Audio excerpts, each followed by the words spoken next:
Oh. Hey, everybody. Welcome to Fear to Freedom, one story at a time. I am Corey Three-Wing, and I am here with a dear friend, Tanya Hackney. And before we introduce her and get her out here talking, I want to ask an important question that I ask every single time when I open our show. What if the very beliefs that once held you back are the keys to unlocking your true potential, waiting to be released, so you can finally create the life that you were always meant to live? So once again, welcome to Fear to Freedom, one story at a time, where transformation isn't just possible, it's already happening. I'm Coach Corey Thorell. I am a superconscious recode coach. I work with NLP, positive psychology, timeline therapy, and among many other things in my little bucket of wheelhouse. But I am so excited today. Tanya, you reached out to me. You reached out to me a couple of weeks ago, and we were messaging back and forth, and you were sending me messages from a boat out in I think, the Atlantic Ocean somewhere. Actually, it's hurricane season, so we are put for a little while. Anytime between August and October, we want to be in a pretty relatively safe place. We are in Florida on the West Coast. A hurricane just passed us by, and I am tied to a dock in Awesome. the 10,000 Islands area, kind of at the edge of the Everglades. Um, Excellent. it's not entirely safe, but it is relatively safe. Awesome. Well, Tanya, I don't, I was so enthralled by your story and your offer to come join me today. Tell us a little bit about like who you are, what are you doing, how did you get here? Tell the audience who you are. Introduce yourself. Absolutely. Well, first of all, I just want to say thank you so much for this opportunity to share a little bit about myself and about my story, and just to have like a platform to share where I came from and where I arrived, because it has so much potential for other people who, might have these crazy dreams, and everyone's telling them that they're crazy, and they, put them on the back burner. But I can tell you from experience that those crazy dreams can unlock, the most magnificent life. So I just want to share that with everyone. My name is Tanya Hackney. I am a wife of 27 years to my high school sweetheart, who Oh, who was a sailor in high school. And I have 5 children that I have raised aboard my sailboat. It is a 48-foot catamaran called Take Two. It is the second boat that we looked at. The first one we almost bought and didn't. And then this one came along, and it had the perfect name, Take Two. It was our second chance, and we believe in, unlimited chances to try again and again and again. It usually takes us at least 2 tries to do everything. So it's yeah. become a little bit of a joke with our family. We spent 10 years traveling aboard Take Two full time with our 5 kids. And we came back to the United States in 2016. And I immediately wanted to go back out. Or, sorry, we left in 2016, came back in 2019. And I immediately wanted to turn around and go back out sailing, and couldn't, because we were in a life stage where our teenagers needed some stability. And so I started writing about our experiences so that I could relive them. And I ended up publishing an award winning, best selling memoir called Leaving the Safe Harbor: The Risks and Rewards of Raising a Family on a Boat. Awesome. Well, I was raised in the desert of southwestern United States, Salt Lake City. I spent a lot of time in New Mexico, and I'm a water sign. I'm a Cancer crab. And of course, I've always been absolutely fascinated by the ocean, but I've never been near it. So I'm also a little freaked out by the ocean. You know, Yes, that's a perfectly normal, natural response to the ocean. I live on the ocean, and I'm a little bit freaked out by the ocean. And I think that's right. okay. Yeah, totally. Yeah, totally. I went to Hawaii many years ago, and my uncle has a sailboat out there. And so he took me out sailing. And I have to say, it was kind of a boring day sailing because there was no wind whatsoever. So we were just like, Just motoring along. Mm-hmm. just kind of hanging, And so, but my imagination was like, how deep does it go? And how big are the Mm. whales? And what about poisonous jellyfish or whatever? Things that are just not in my reality in the desert at all. Here it's scorpions and coyotes. you know. Right? Right. But you know what? You have that in common with me, though, that endless horizon. I think that was one of the things that surprised me about driving out west was how at home I felt in the prairies. When you see like the grass blowing, it's like the waves of the ocean. I'm like, oh, this wide expanse of sky, this looks familiar to me. And when we were driving across New Mexico and Arizona and Utah, and you see that, big open sky, and okay, the ocean there is kind of red and dirty and made of rocks, but it still felt like an ocean to me. And Yeah, so I think you could feel at home on an ocean if you have felt at home in the desert. for sure. Because I love that memory of driving by, especially in Nebraska or in farm country, where there's just acres and acres and acres of wheat or alfalfa, and the wind just whoosh, whoosh. Yes, you know exactly what I mean. Yes. Yes, That's what it's like to be out on the ocean. It's like climbing these endless green hills, hills and valleys that appear suddenly and then disappear. And sometimes you're on the hill and sometimes you're in the valley. It's very similar to driving through yeah, that country. yeah. Well, I'm so excited about that. And we're talking about fear, uncertainty, and doubt. We're talking about the journey of how the fear, uncertainty, and doubt, sometimes I call it, we stepped in the FUD, FUD. Yes. Like, oh man, I gotta wipe the FUD off my shoe. Now I have work to do because I stepped in the FUD. Yes, I love it. I You know, love it.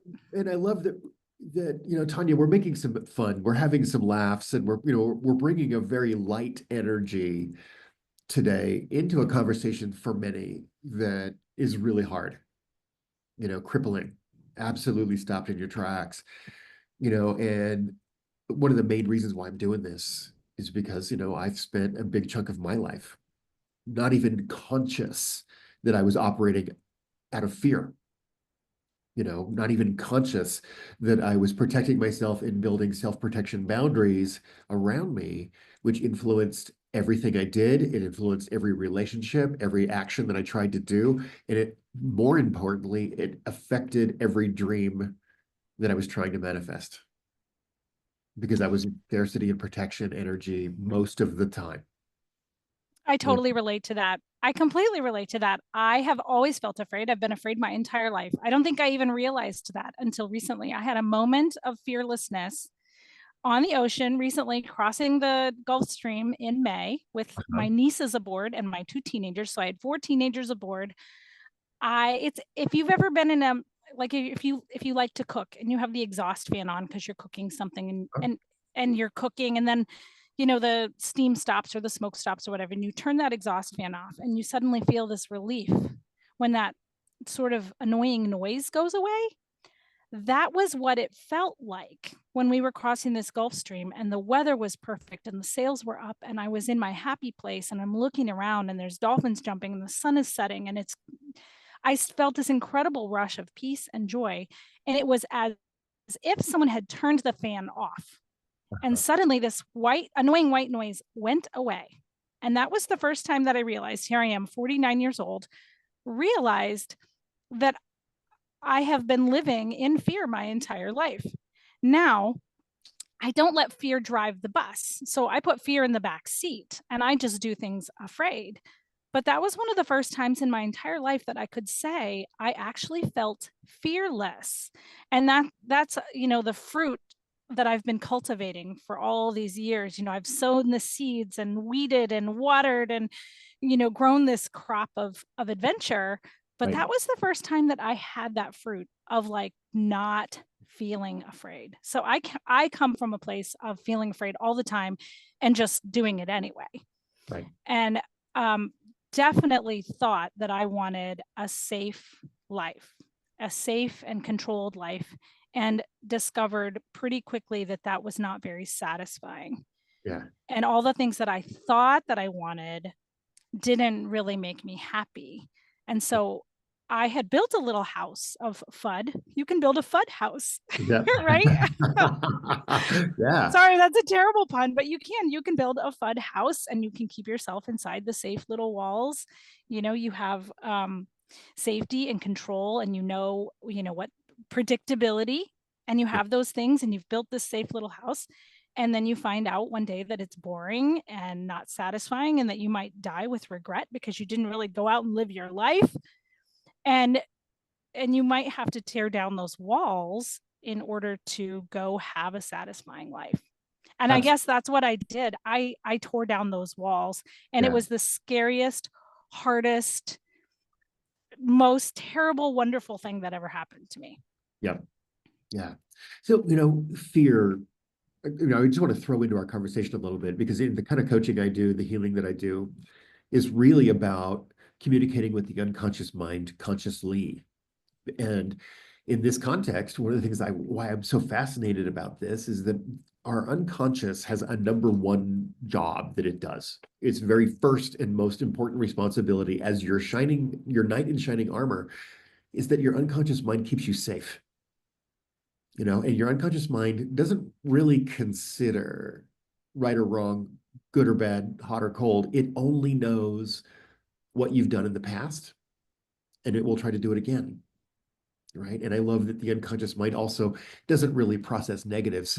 So if we reinforce negative thoughts or scarcity thoughts, our unconscious mind takes it and runs into a loop with it. We get stuck there. But if we start talking in positives, positive psychology, or just looking at the what we're creating versus what we're reacting to, we start working with our own thoughts and our own reality. With fear, fear is protection. Your unconscious mind is protection. Well, what if we took the crippling agent out of fear? Because a saber-toothed tiger is not eating your belly. You're not in immediate danger. If we are, awesome. That's what it's for, fight or flight, or that massive adrenaline rush to get you to climb that tree higher than the bear can get you, that you would have never been able to do otherwise. Awesome. That's incredible. That's an important part of fear. But most of us in today's over sensationalized world with nothing but bad news every time you turn on the TV or open your phone, we are programmed to be reactionary 100% of the time. And so the kinesthetic experience of fear in our bodies, we're getting a little bit of serotonin, a little bit of dopamine in a constant state of fear, which is not sustainable. Mm-mm. No, you can't live like that. You cannot live like that, Well, right? you can live like that, but why would you want to if you knew that there was a way out? Right. Well, and a lot of people just don't. Right. Which Because is they're why we're having this conversation, because you can say to right. someone, "Hey, I lived in this house of FUD. I built it myself. I kept myself safe. I didn't even know that I had built this house. And then I had a moment of awakening." And if you and I can have this conversation, it can be someone else's moment of awakening where they Right. go, "Oh crap, I built a house of FUD too. And I also want out, and I'm afraid to open the door." So what we're doing, we're breaking the loop, Yes, which is sometimes that's a absolutely. story that we've told 1,000 times before lunch, and we're going to tell it 10,000 times before dinner. Loop, loop, loop, loop, I learned loop. something recently, a wonderful quote, and I can't even tell you where I read it. It was in one of my morning readings. If you know how to fret, then you already know how to meditate. Oh my, Because fretting, are you ready? Like fretting is that I call it the seagulls, right? The circling seagulls or the vultures, the thought vultures. They're circling your head and you're concentrating and you're saying the same thing over and over again. The thing that you're saying is, what if?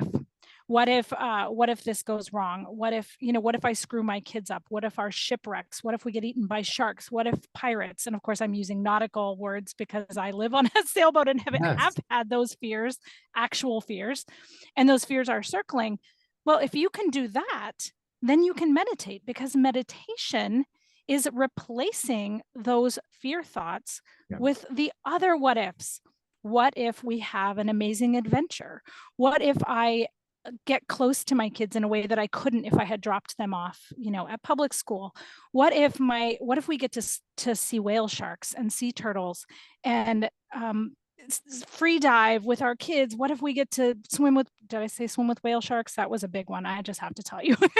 What if we climb volcanoes? What if we live this amazing, rich, full life and fill our lives with joyful memories? Yeah. You have to replace those negative what ifs with the positive what ifs to get you unstuck. So if you know how to fret, which we all know how to fret, Yeah. then we also know how to meditate. Yeah. I love that little hunk of wisdom, because I think there is an assumption about, okay, I'm supposed to meditate for my own well-being and my own healing. And then there's a picture of the old wise shaman up on the hill sitting there without a thought in his head. Whoa. But that's not what it is. That's great if that's the way you would like to do it, but that's not what it is. I really love that meditation is slowing down enough to just see how much space there is between the words or between the notes, or being aware that you're aware. That's all it is. I'm aware that I'm aware. I'm not lost in my thought. I'm aware that I'm thinking the thought. That's meditation. Right. And metacognitive Yeah. thought. So we had just briefly touched right before we hit record. Um, I'm a slow waker. I wake very slowly in the morning. I have the amazing luxury because I am a homeschool mom and a writer that I set my own schedule. And I have a, beautiful morning practice. I get up and I can take my time to stretch and think and pray and read and um, all of those things. But when I first wake up, I just sit quietly and listen. Usually if nothing pops into my head, the first thing I do is I think of things that I'm thankful for, because that's a great way to start the day. But often I get what I would call a divine download, where I'm starting to think thoughts, actual, regular thoughts, but all of my quiet thoughts from being asleep are not silent yet. And so it's almost like having a conversation with my sleeping self. And I would call it like a fairyland, like something magical can happen in those few minutes when I first wake up. And this morning when I woke up, I was thinking about fear, uncertainty, and doubt. And what I shared with you earlier, I will share with your listeners Please, and viewers, please. which is that fear comes from our need. And if I turn my head, it's because I'm looking at my journal. I got up and I had to write it all down. The minute that I had these thoughts, I got up and I ran upstairs and made myself a cup of tea and sat in my journal and scribbled it all down. So fear comes from our need to be safe. You mentioned that. But if we have too much of that, then fear will actually hold us back and keep us from really living. So the alternate need is the need to live an adventurous life and to take risks. So there has to be this balance between keeping ourselves safe, but not so safe that we can't go have an adventure. Yeah. And Well, then uncertainty. I don't want Go to ahead. jump just right there. I want to add to that. Once again, the positive spin on fear is that if we're not in immediate danger, is that all six of our senses, the five ones plus whatever connection to source, I'm including our connection to source, we download information quickly because we're learning gigantically, right? Wow, what an opportunity. And so, like, some people jump out of airplanes to have this experience, like that, whoa, that adrenaline rush of fear. Right. But also that I love to say the phrase fear, false evidence appearing real, acronym. What that also means is you need to learn something. It's proof of ignorance of your situation. No wonder it goes, oh God, I don't have what I need. Whoa. Yeah. But if you're not in immediate danger, this is a learning opportunity. Well, and I've never felt more alive than when I felt that my life was threatened. I mean, we've been in storms at sea where I really like the actual danger of dying is real. I don't think many people in their quest for adventure, I mean, many do, but not everybody in their quest for adventure needs to go buy a sailboat and go sailing with their 5 kids. You can have that, that rush of feeling alive without doing that. I happened to do that. And we're, in this storm at sea, surrounded by wind and waves and lightning.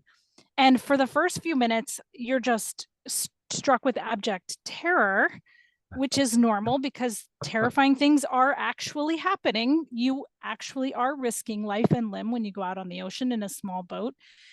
But then after a few minutes, because you can't dwell there forever, I was able to like take a deep breath and look around me and see the beauty of the storm and feel so alive and so grateful and just blown away. I would say awestruck. People use the word awesome a little too lightly these days, but I felt awestruck that wonder and fear mingled I mean, in a way, I'm grateful for fear because that fear, A, keeps me safe, but B, also lets me know that I am really alive. I feel really, really alive, hyper alive Yeah, when when our lives are on the line in that way. for sure.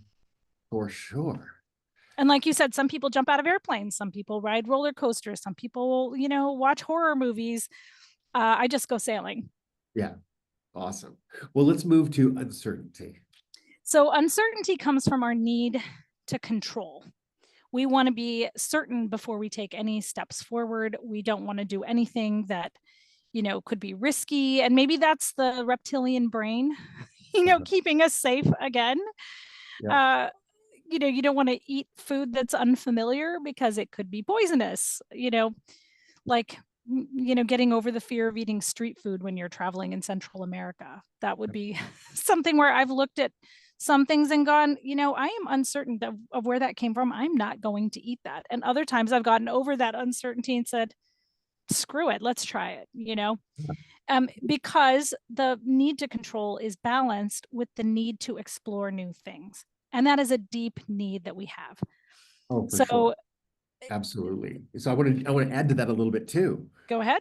because in that uncertainty, like in working with my clients, when they're taking their power back and they're healing and work processing and making the rest of their lives the best of their lives, there's a moment when we become aware, and I call it switchcraft, and that's one of the words I use in my programs. There's a switchcraft moment when we become more aware of what we're running toward than what we're running away from. Mm, Like when we're yes. early on in the fear process, we know what we're saying no to in such a way that we can describe it instantly in vivid detail, in graphic images, in such a way that it's alive in our soul. And if no matter what you want, you might think you want, if you're still focused on what you're running away from more powerfully and more often than your ideal desire, your healing, your goal, you're actually making more of the thing you're running away from. But there's that switchcraft moment when all of a sudden I want to know what I don't want just barely enough to turn around and know gigantically what my new radical yes is. Now, this is inspired motivation. This is when all of a sudden we engage in a new way. This is where we start to say, I'm receiving a gift from being afraid. Of being afraid and uncertain slowed me down enough, taught me some lessons so that now I can speed up in the way I choose to speed up. Well, we often come to what we really want via what we don't want. Totally. We learn so much from failure. So one of the things that happened to us early in the process, so you don't need the whole backstory, but basically my husband and I went on a sailing trip when we were newlyweds. We were in our early 20s and we had this amazing experience and we said, wow, why can't we just do this? Let's just do this. Why do we have to go back to suburban Atlanta and, work 9 to 5 jobs and go into debt and do like build the American dream? Like, well, let's go do this crazy adventure thing instead. But we didn't know how. We just didn't know how. So we went back to the safe life because that was the competition, I think, inside my own soul of like wanting stability because I didn't have it in my childhood. I want this stable life. But then this other thing called to me and said, no, what you really want is an adventure. And so those two things were really competing. So Yeah. we built a safe life. We built the American dream. We are the success story for the American dream. I think by the time we were Uh-huh. 28, 29, we had the house with the white picket fence. We had 2 cars. We had a fancy car that we could drive on the weekends. We had had jobs and savings and gotten ourselves out of debt. And we had built this very wonderful, safe life. And we were bored stiff. So we did a U-turn and then we had moved toward the adventure that we had originally wanted. And of course, this took 15 years. I'm summing it up very quickly. We had an opportunity to buy a boat and we kind of freaked out. We looked at this whole thing that we were thinking about doing and all of the unknowns. There's your uncertainty. Uh-huh. And at the last moment, we kind of chickened out. So we kept dragging our heels. We would pray about it. And then the owner would drop the price of the boat. Like, is that a sign or is that not a sign? Like, I went on the boat, we had toured it a couple of times. We had started, knocking around, making sure that we were going to be able to fix it. Could our family live on this boat? We were doing all the deep dive, and I heard like the clear voice, like the one that tells me what to do, that said, hey, take a look at your future. And it scared the crap out of me. And so in the end, we let some other people buy that boat and sail it away. And when Wow. our dream sailed away, I was so broken. I mean, it was a crying in the shower kind of day. And what I discovered was what I really wanted. I didn't know till that moment how badly I wanted it until I didn't get it. Yeah. So sometimes we don't really know what we want until we've failed or until we've had all the things that we thought we wanted and they didn't satisfy us. So we often come to what we want via what we don't want. Yeah. I Yeah. know what I don't want. I don't want this. I don't want to live in this, safe little house. And I don't want, four walls made out of FUD. I want Uh, freedom and adventure. And I'm willing to take the risks to do it. But I yeah. didn't know that until we had made the safe choice. Yes. Yes. Yes. Yes. Oh my gosh. So I want to jump to that third stop on the bus, which is the doubt. Yes. So doubt comes from our need to know. We want all the information before we take a step, outside the door or until we untie the lines and leave that safe harbor. We want all the information. So, I'm definitely a need to know kind of person. I will read every book on a topic. I'll talk to everybody who's ever been there, done that. Um, I want to know before I do something with absolute certainty that it's going to be okay, and then I'll do it. Well, it turns out that if you are waiting until you have all the details, you probably will just never do it.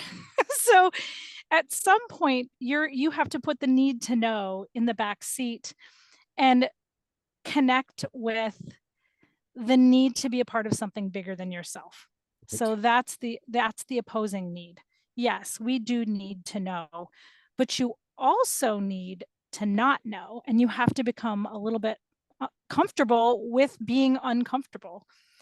And in order to access this huge spiritual world, to communicate with God, to let him communicate with you, you have to embrace doubt a little bit. There's this beautiful story where Jesus in the Bible wants to heal this man's daughter, and he says, do you believe that I can do this for you? And he says, yes, I believe, help my unbelief. And that's faith in a nutshell for me. Yes, I believe. Yes, I believe that we could leave this safe life and go have an adventure with our kids. But I also don't believe it. Like, Yeah. I know it's possible, but I don't think I can do it. Like, who am I to attempt this crazy thing? I'm just an ordinary person. So you have to actually move from not from doubt to certainty, but from doubt to faith. Okay, I can't see all the details. I don't know everything that I need to know, but I'm going to do it anyway. Do it And anyway. that's when God shows up. That's when God shows up. Yeah.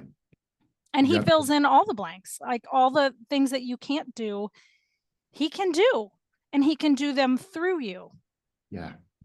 So I love this so much, and I love that you're bringing some wisdom to doubt in a way that because I when I think about doubt a lot and talking about fear, uncertainty, and doubt as no longer being the crippling agents that keep us stuck in the loop for endless amounts of years, if not decades, right?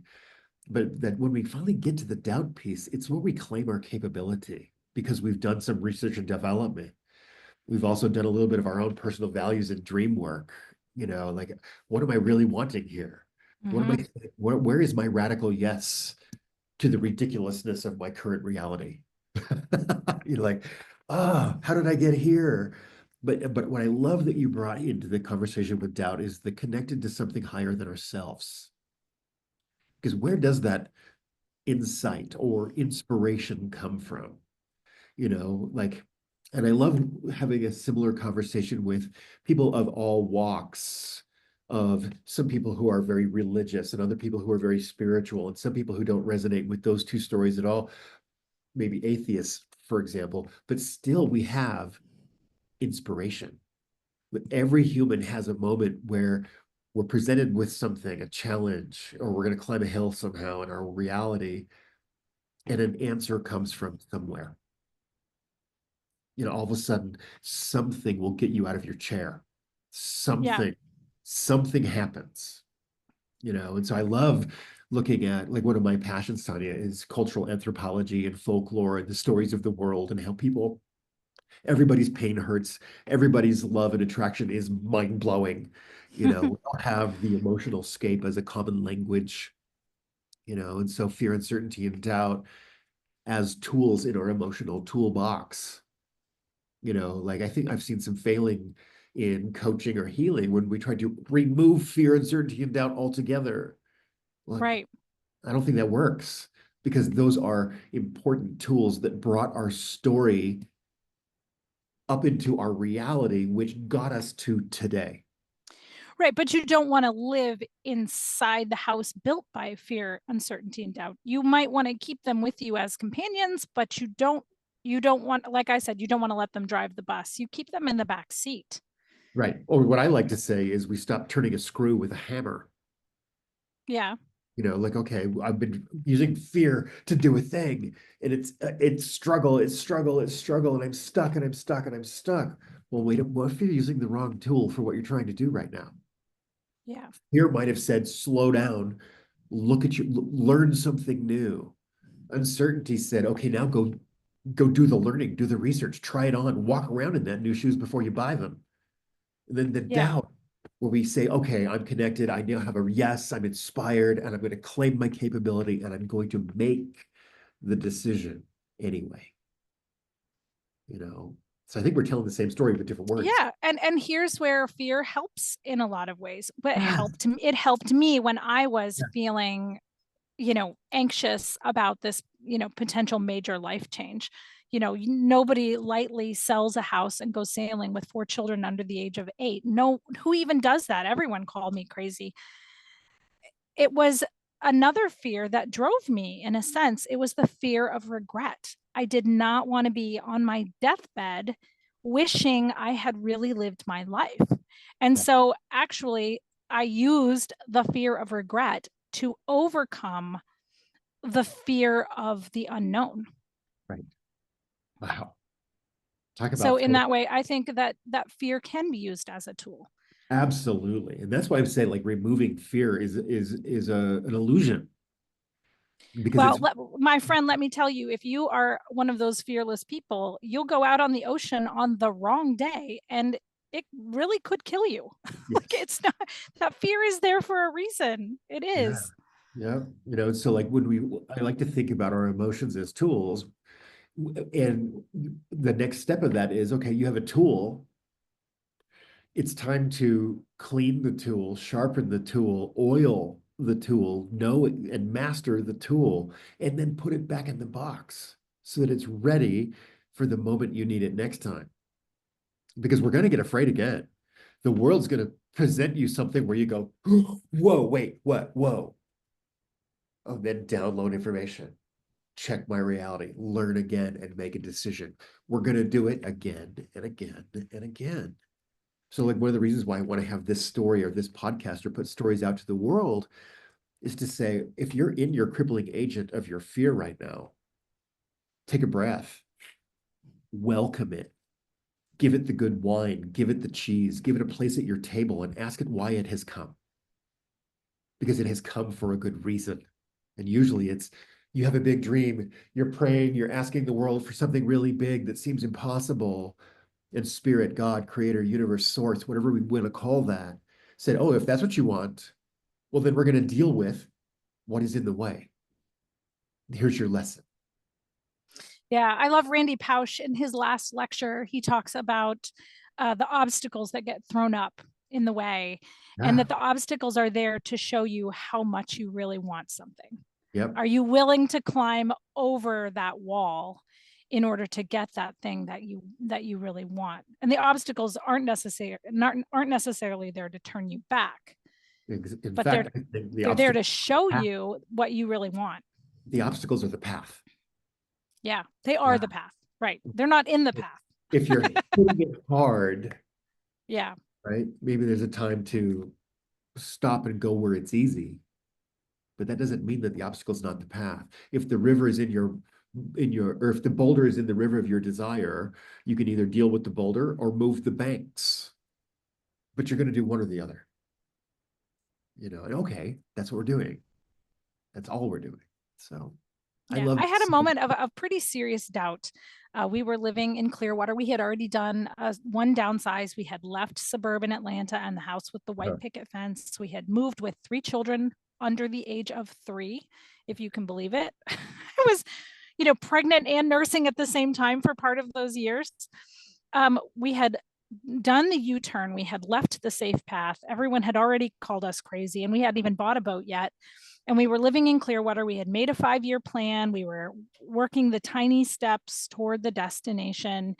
And we actually found Take Two. We found the boat. We had toured it. I knew immediately it was like falling in love. I just knew that it was the one.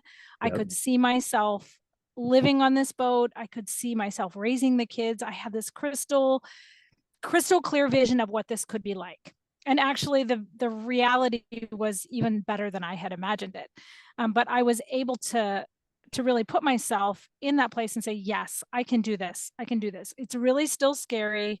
I know that no one else is not no one, but no one else that I knew was doing this, homeschooling and traveling full time. And, digital nomad this was 2008. No one had even heard of that word before. And my husband was becoming a digital nomad. All of it was scary, but I could see myself doing it. So we put an offer on the boat. The offer was accepted. We had done the sea trial, all the steps right up until signing on the dotted line. And then my husband was away on a business trip, and it was like the point of no return. And I woke up one morning in abject fear and crippling anxiety. And I thought, why on earth would we do this? We have a perfectly wonderful life. We were very happy. We had this great little neighborhood and new friends and a homeschool community. And it was such a nice life that we had built. Why would we risk all of that for this, 30-year-old wooden catamaran? We had never done anything like this before. So many bad things could happen. Really, really bad things can happen on a boat.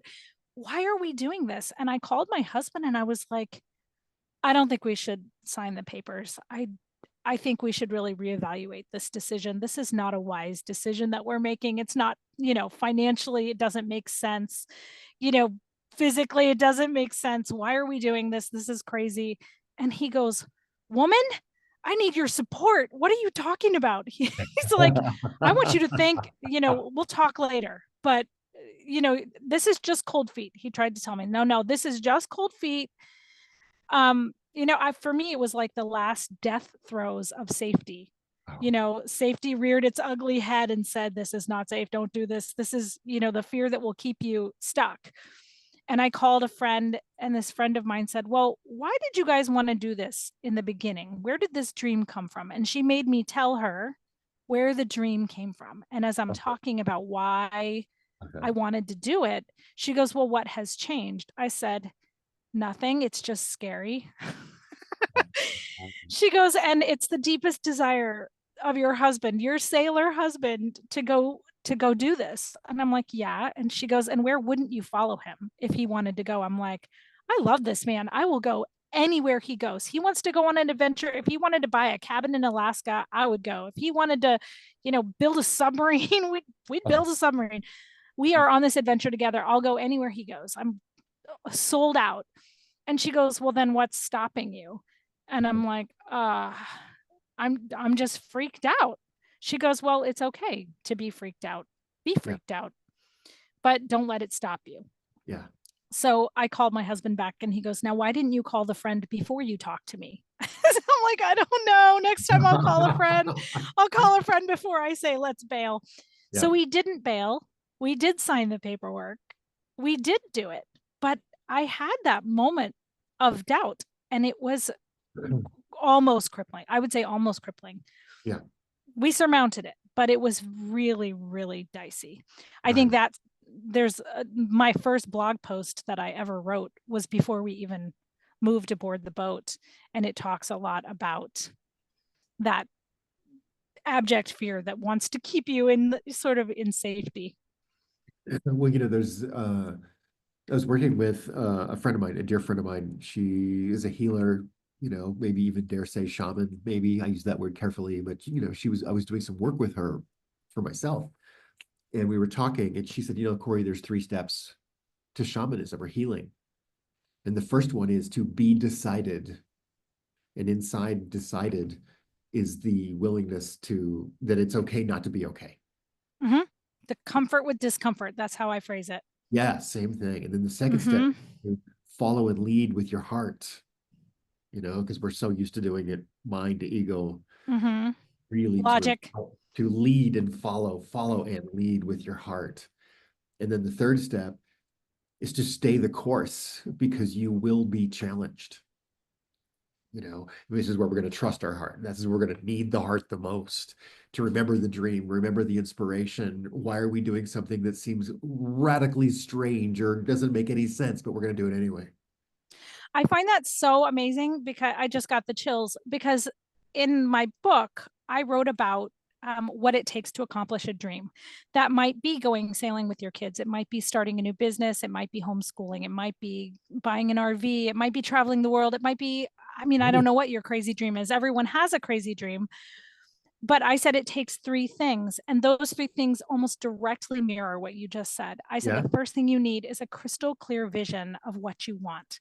Yeah. And you wouldn't think that that would be such a hard question, but it is. You have to be able to imagine it, smell it, touch it, taste it, close your eyes, and imagine yourself sailing across the ocean. For me, that's what it Uh-huh. took, was imagining every aspect of that dream. It took a lot of research to think about what we really wanted, to have the crystal clear vision. The second thing is to take the baby steps in the right direction, to continuously point your feet in the right direction.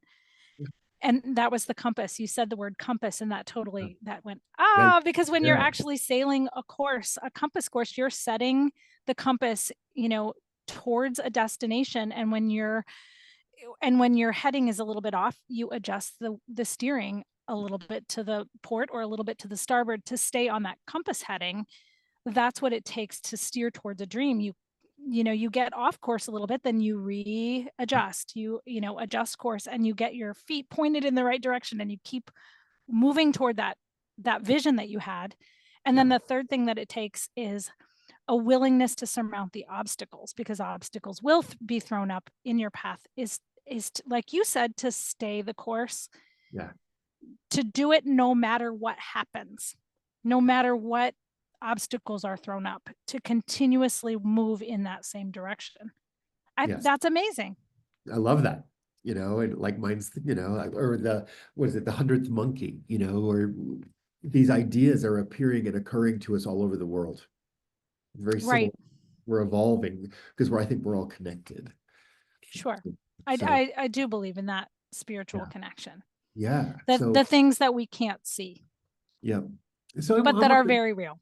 absolutely. So I wanted, something else was sparking in my head as we were talking, and it's, the often fear, uncertainty, and doubt, brings high levels of anxiety, anxiety. And I love this definition that I learned about anxiety from one of my mentors, is that anxiety is spending your resources, time, money, energy, attention, on an unwanted outcome. You're focusing on an unwanted outcome, creates Mm-hmm. anxiety. So then the opposite of that, the elixir, the antivenom of anxiety is anticipation, which is um, using your resources towards a desired outcome. What's so great about this, sometimes I love the metaphor of our own inner well, our well of knowledge, resources, emotion, positivity. Like when our well is full and it's overflowing, then I can show up in the world and I can give and give and give and give.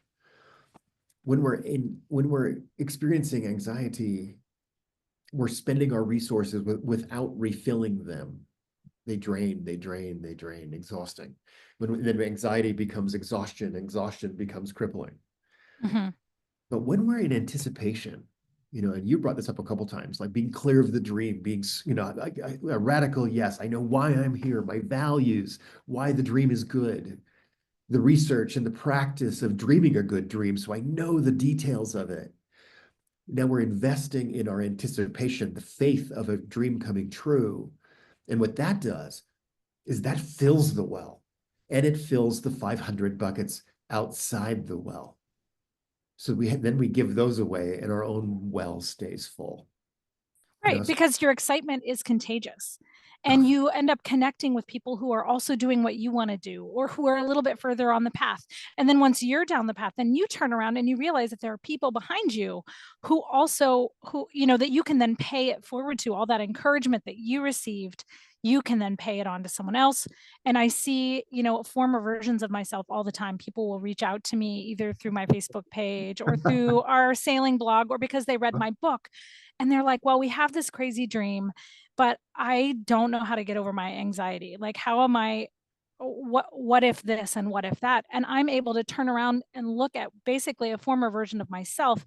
And now I know what to tell her because I'm a little bit further on the path. Now, I still need mentors that I'm looking forward to, all do. in my dream life, but I also have these people behind me where I'm like, hey, come on, it's going to be okay. Like, I'm on the other side of this thing. And here's how you can get past this crippling anxiety. Yeah, 100%, 100%. And so we said it a few minutes ago. Are you more powerfully running away from something, or are you more powerfully running towards something? When you're powerfully saying no or running away to something, that creates anxiety Yeah. because there's no dream, there's nothing filling your well. There's no, so then we turn it around and say, I'm going to actually spend, maybe I'll frame it this way. Where are you spending at least 55% of your day in fear and anxiety running away, or in dreaming and anticipating and having faith about your future? Because whichever one you're doing more of is the one you're making more of. Because I believe we manifest what we think about literally to the T, exactly. So we are cognitive free thinkers, and we actually get to choose what we think about. But how do we break the habit of negativity, suffering, fear, uncertainty, and doubt as the loops that we've been in for a long, long time? And So I think, my main tool for I'll call it reframing anxiety as anticipation. I'm going to use your words. Would be prayer. I'm trying to think. There's a verse in Philippians that says, "Do not be anxious about anything, but in prayer and petition with thanksgiving present your requests to God." So my antidote to anxiety is prayer. uh-huh, And specifically, I actually sort my prayers. I write them down. I write down all of the things that I'm afraid of, and I write down all of the things that I really, truly, deeply want. And then I kind of use the serenity prayer as I guess, as a basis for sorting. When I look at something on the list, like my mom just had surgery and she ended up having this life threatening condition that she didn't even know that she had. I mean, she didn't even have time to be afraid about losing her life before the surgery was over. And then afterward, we're like, wow, you had this near miss. But during that, I had a lot of fear, but I wrote down the things that I'm afraid that my mom is going to die. I'm afraid that this, thing is going to cost her life. And I'm afraid of the pain that comes from losing someone. And so I then pray about those things. Do I have any control in this situation? If the answer is no, then I pray for the outcome that I want. Lord, I pray that you would protect my mom. I pray that you would preserve our relationship. I pray that if it is her time to go, that she would go knowing that she's loved and unafraid, and that you would right. comfort me, in that eventuality that I don't particularly want. But then some of the things that I'm praying about, I have control over. So Mhm. that's the God grant me the serenity to accept the things I cannot change, the courage to change the things that I can, and the wisdom to know the difference. Yeah. Because sometimes when I'm listing out the things that I'm afraid of or the things that I want, I actually have control over those things. And then I can say, Lord, give me the strength to take the steps that I need to take in the right direction. So prayer is my main, and gratitude, right? present your request to God with thanksgiving. So with gratitude, wherever I am right now, I'm very thankful. Even the hard things, I'm thankful for those things because I learn so much from hard things that Yes. I can now actually be thankful for the unpleasant things in my life. Yes. Yes. Yes. Instead of letting that induce anxiety, I can say, thank you for this. Where I am right now, I know that I'm right where I'm supposed to be, even if it's unpleasant. Help me learn whatever it is that you want me to learn from this experience, and then take it with me into the next phase of my life. I can be thankful even in the awful thing, but then also pray for the outcome that I want, or pray for the courage to do the thing that I need to do to get, unstuck or into the next phase. Yes. Well, Tanya, as we begin to wrap up our time together today, uh, I just want to call out a couple of things that I've noticed. One of which is that it is so delightful to experience you using fear as the tool it was meant to be, right? Because it's a wake up, it's an awareness. I love that, we can use fear as a sign from spirit, God, creator, source, our higher self, whatever we want to call that.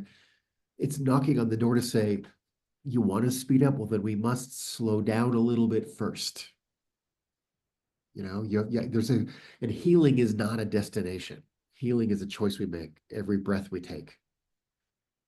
It's not going to magic like when I'm healed, the angels, the clouds will part, and the angels will sing.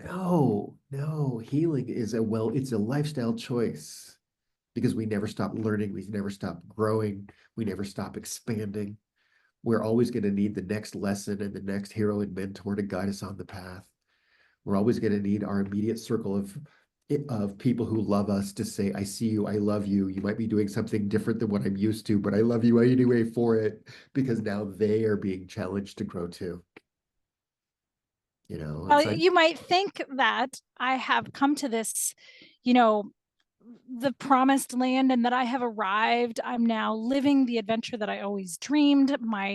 In some ways, some of my journeys are already in the rearview mirror. I have lived a life without regret. When I die, I will not have any regrets. In a way, I have succeeded. But in another way, I'm still on that journey too. And you would think that I would sort of stop feeling afraid. But I can tell you that every time I go out on the ocean, I'm reminded how Yes. small I am, how fragile I am, and also how connected I am to whatever comes afterward. I have to face my own mortality, and I have to make peace with my maker, but I still feel afraid. So for all of those people who are, pursuing a dream, and you think, well, when I get past this, or there is no getting past it. Like all of it, you're going to feel fear, uncertainty, and doubt all along the path. Now, when you have a history of succeeding, now you know what to do with fear, uncertainty, and doubt. You know what it's for. You're no longer going to put it on some kind of throne and sacrifice your whole life to it. You're going to put it in its proper place, and you're going to move forward with fear, uncertainty, and doubt. There was a time we were, in a storm at sea, and I was curled up in a little ball in a, fetal position crying. And I thought, we are going to die. We are not going to make it through this. And here we've dragged our family, out onto this unforgiving ocean. And nothing is worse. Okay. You and your husband doing something and taking this crazy risk, that was your free will decision. But when you drag your family into it, like the guilt when you're on a rough passage and your kids are throwing up, the mom guilt is overwhelming. You're like, oh my gosh, I hope this is all worth it because I've just caused everyone to suffer. And then when you get to the destination, when you have the high highs after the low lows, you can then say, it's all worth it. And once you had a few moments like that, where you've been in the terrible place and you've come to the joyful place afterward, and then you go back into the terrible place, once you have a few hills and valleys, in your rearview mirror, it gives you the courage to keep going and to dream even bigger dreams, because you know that it's worth it. Yes. Is it going to be easy? No. Is it going to be pleasant? Not all of it. Is it going to be worth it? Yes, 100%. Yeah. Absolutely. I would, if I could go back and, speak words of wisdom to my, anxious suburban self 15, 20 years ago, I would just tell her to stop worrying and just keep moving forward, Yeah. and that it will all be worth it. I won't tell her like, oh, it's all going to be a joyride and pina coladas and sunsets and dolphins jumping, which it is, but it's also going to be harrowing, and you're going to be curled up in a fetal position crying, Yeah. and praying all the time, completely dependent on the courage that God gives you, because you won't have enough for this journey. But I would tell her it is all worth it. And so I guess in a way I'm telling your listeners that too. The journey is very, very difficult. It is easier to stay in your house of FUD and to not do anything. It's much easier to stay safe. Right. But you will then have to deal with a different kind of fear, which is the fear of regret. So Mhm. it's worth it to break out. It's worth it to put fear, uncertainty, and doubt in their proper positions and to move forward despite not knowing what's going to happen next, despite not being in control, and despite not feeling safe. That you can keep moving forward even though you have those feelings. Absolutely. Absolutely. So oh man, we've covered so many things today, Tanya. And to the listeners out there, no matter where you are in your journey, of dealing with learning the tools of fear, uncertainty, and doubt, because that's what we're doing here is we're mastering the tools of fear, uncertainty, and doubt. And if you're one of those people, and there are so many, like there's so many, we were there too, stuck in the loop. They can't even see outside the fear, uncertainty, and doubt. I really invite you to think about it a little bit differently. If you're not in immediate danger and you can actually take a breath long enough and big enough to imagine setting your dinner table, your cosmic dinner table for fear to sit down and bring out the good wine, bring out the good cheese, and ask fear why fear has come. Take a breath and listen, be quiet. Fret a little in your meditation. Because I think when we do that, when we give the fear a voice in a safe way to actually tell us why it has come, we stop being afraid. Yes, that is so powerful. I was actually in an acupuncture session while I was in labor with my fifth child, and we had been living on the boat for a whole year at this point, traveling for a year. I had spent almost the entire pregnancy in the Bahamas. We came back to this birthing home to have a baby. My water had broken. This is my fifth kid, right? Walk in the park, no big deal. Oh my gosh, it was such a hard birth and it was so long. And my midwife was concerned that she was going to have to send me to the hospital. And if you get sent to the hospital from a midwife, you end up like, do not pass go, do not collect $200. You're getting a C-section, which is like the Yeah. opposite of the kind of birth that you were trying to have, a water birth in a, birthing home with a midwife. So there's a lot of fear about that. So because my birth had stalled a little bit, she said, why don't you go see this acupuncturist? Across the courtyard. So I went to see the acupuncturist, and I'm laying on the table and she's sticking me with with tiny needles, which you can't really feel, by the way. And every 20 minutes or so I would have a contraction. And at one point she sticks me and it hurts like crazy, like kidney pain. Terrible, terrible kidney pain. And I was like, ouch, what is that? She said, that's interesting. Kidneys are typically where you store fear. Is there anything that you're afraid of? And I was like, are you kidding? I'm in active labor. I'm afraid, of dying. I'm afraid that the baby will die. I'm afraid that something will be wrong with my baby. I'm afraid that I'm going to get sent to the hospital and have to have a C-section.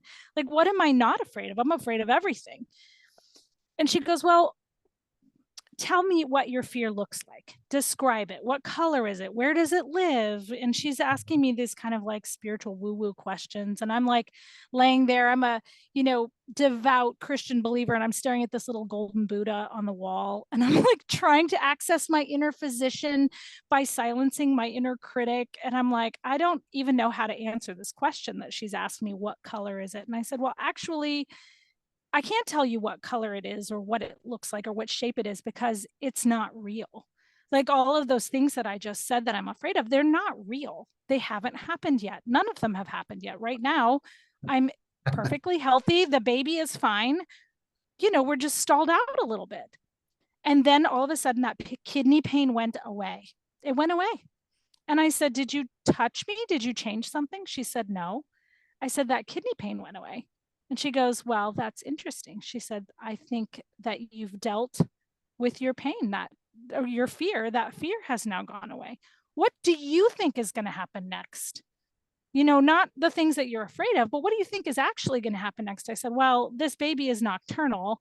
Here it is, 2 o'clock in the afternoon. This kid is asleep. This kid is not ready to come out." I said, "Probably somewhere around 8 o'clock tonight. Now that I've been in labor for more than 24 hours, the kid's going to wake up, start the, kickboxing routine. Only now my body is ready to have a baby. So I think I'm going to have this baby tonight." She's like, "Well, you have your answer." you know, she pulls all the little needles out and sends me on my merry way. And I have that baby at 10 o'clock that night. Wow. Healthy, happy, wonderful baby. Spent her whole life from conception till she's now 13 on this sailboat on a big adventure with her 4 siblings. And all of that to say that fear is not real. Like what you said, we'll circle back to that beginning, false evidence appearing real. Sometimes when you name your fears and you say, "These are the things that I'm afraid of course, they're all just sort of shadows of the real fear, which is the fear of dying. Once you've dealt with that fear, faced your own mortality, faced the possibility of the worst case scenario, you can then relax because you've dealt with that. And for me, if I've dealt with the worst case scenario, everything else is just sort of nothing, you know? So it's not real. It's not real. And then that fear and that pain goes away. Yeah. Oh, well, Tanya, I have absolutely enjoyed our conversation today. It is so fun to make a new friend in the world. I hope someday Yes, that it is. I could see the world through your eyes a little bit, being a desert boy who does not know the ocean hardly at all. It's always been one of my curiosities and fascinations in my life. So, of course, I'm fascinated with your story and how you got here today. Well, if you ever find yourself anywhere near the Everglades, we're kind of here temporarily stationary because we have aging parents. If you ever find yourself anywhere Right. near the Everglades, I'll look reach out. me up and I will take you on some kind of water adventure. That sounds amazing. Well, tell us, I know you've written a book, so as we say farewell to our audience today, let them know how to find you. And of course, I'll put all your links and contact information in the show notes. But tell us again one more time. I know you wrote a book. Tell us how to find you. Sure. Um, there are 3 ways to connect with me. One of them is a blog that we have kept since 2007, the year that we found our boat. So it chronicles the entire journey, nuts and bolts, where we went, what we did, photographs, watch the kids grow up on the boat. And that is at take2sailing.com. That's TAKETWOSAILING.com. And another way you can connect with me is by reading my book. It is called Leaving the Safe Harbor: The Risks and Rewards of Raising a Family on a Boat. That book can be found, of course, online vendors, as well as if you go to a local bookstore, support your local bookstore, ask for it. It comes through all the normal channels, and they can, if they don't have it, they can get it for you. And then you can also connect with me on Facebook, Instagram, and Pinterest. Although I have to tell you, I don't really love the tyranny of social media. So I periodically take long breaks. So sometimes I'm there, posting and interacting. And other times I just sort of put up a like, I'm out to lunch sign. But it is a way to connect with me. And that's at Take Two Sailing on Facebook, or my name, Tanya Hackney. Right on. Well, we will make sure that your connectors are available right here on Fear to Freedom, one story at a time. Tanya Hackney, it has been a pleasure to spend some time with you, get to know you, share some stories with you. And by all means, I would love some more time with you sometime in the future. Thank you for being here with me today.